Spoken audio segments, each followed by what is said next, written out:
확진자 사전투표 혼란에 대한 사과에도 불구하고 여야는 선관위 관리 부실을 한 목소리로 성토했습니다. 그리고 지지층을 향해 지금과 마찬가지로 투표에 참여해달라고 독려했는데요. 네, 그러나 투표함이 열리고 승부가 매우 근소한 차이로 갈리게 된다면 적자는 파문이 일 것으로 보입니다. 구하림 기자입니다. 확진자 격리자 사전투표 혼선 사태에 더불어민주당 이재명 대선 후보는 SNS를 통해 불편이 재발되지 않도록 선관위가 철저히 조치해야 한다고 밝혔습니다.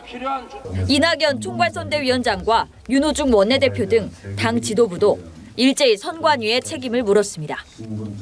철저히 준비했다는 게 어제 벌어진 일 같은 상황이 발생한 것에 대해서 저희 당도 대단히 중대한 사고다라고 보고 이에 대해 엄중히 책임을 물을 예정이라고 말씀드리겠습니다.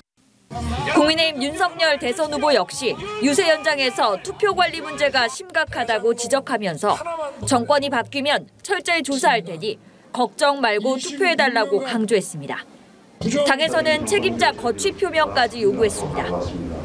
쓰레기 봉투나 택배 박스에 국민의 소중한 표를 담을 때 선관위 어느 누구도 그것이 잘못되고 이상함을 인지하지 못하고 바로잡지 못했다면 그 또한 우려를 낳는 부분입니다. 즉각적인 거취 표명이 있어야 할 것입니다. 특정 후보에게 기표한 투표용지가 새 투표용지 사이에서 발견됐다는 제보까지 나와 야권 일각에서는 잠잠했던 부정선거 의혹도 제기됐지만 막판까지 판세가 초접전을 이루는 만큼 여야 모두 일단은 한 표라도 더 끌어모으기 위해 걱정 말고 투표하라는 기조를 유지하는 분위기입니다. 여야는 국회 행정안전위원회를 중심으로 선관위를 항의 방문하고 실무자로부터 상황을 보고받으며 조치에 나섰습니다.